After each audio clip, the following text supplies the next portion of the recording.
Anything else before we move on? Yes. I'm out of pearls. So. Like a sub-part of the volume thing. So, and this is part of what's happening to me, and I know a lot of people in here are going through the same thing, so I just wanted to throw it out there. So a lot of us are doing more than one person's job right now because we've had reductions in force and changes in the organization, and so some of us are, and so there is a point where you look at your inbox and you go, there's just no way I could get it all done anyway. Not under your current methods. Yeah, and so part of the fall apart has been, you know, I can't keep up anyway. I'm doing two people's jobs, and I know giving up is not an option, but how do you get over like the mental, mindset. Mental. Right. Okay, so this is where there has to be a future orientation. So now we're back to the timeline again.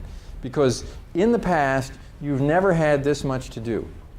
And you have a certain kind of ways of managing. Busy then. Pardon me? I was busy then. You were busy then, yeah. and barely getting it done. So your logic tells you that if more is heaped on you, that it's impossible. So now you're telling yourself it's impossible. It's really important how you talk to yourself.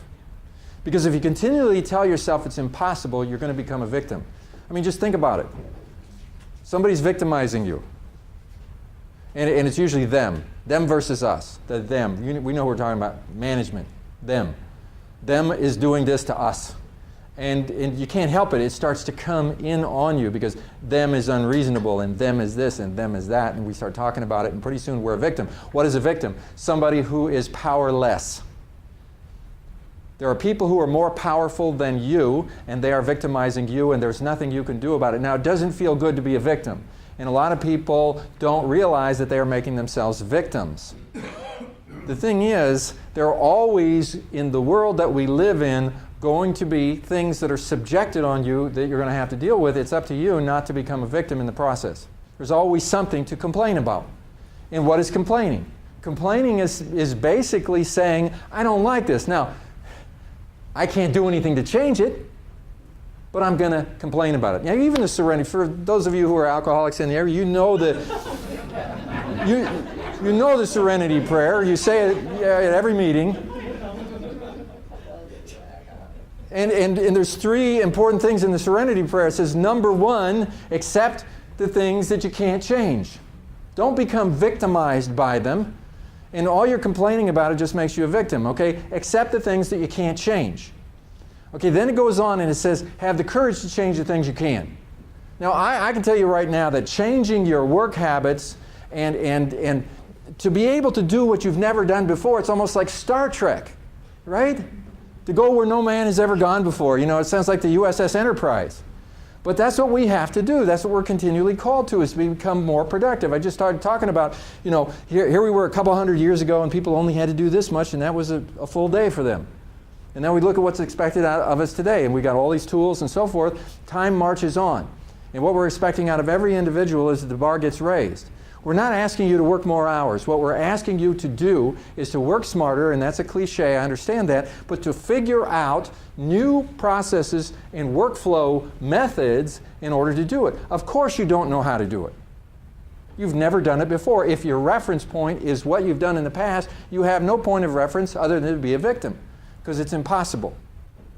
So now we're going to dream the impossible dream. What if? What if there's a way and I don't know what it is? Then what's up to me is to discover some possibilities. That's why you're here.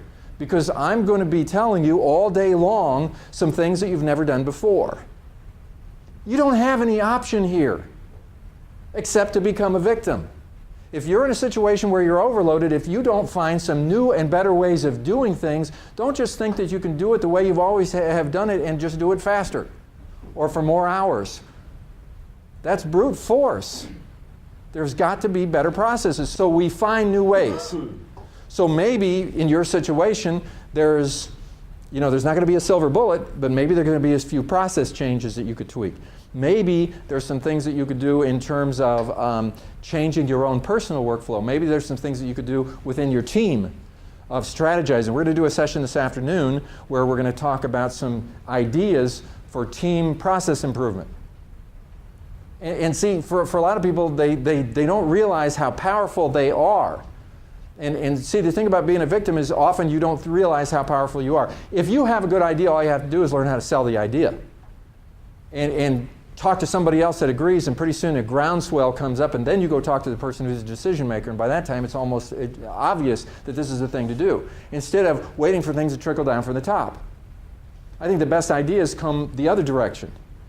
But it takes people to recognize that we have the power to change things. We're closer to the customer. We're closer to what's going on. Let's start thinking about how we can do it better instead of just thinking that our job is to do what we're told to do. So if you think it's impossible to do it, start thinking about possibilities. Go visit the future. See, in the future, if things are done right, you're going to look back on this and you're going to say, I remember when all this changed and I ended up having to do the work of two people. I didn't think I could do it.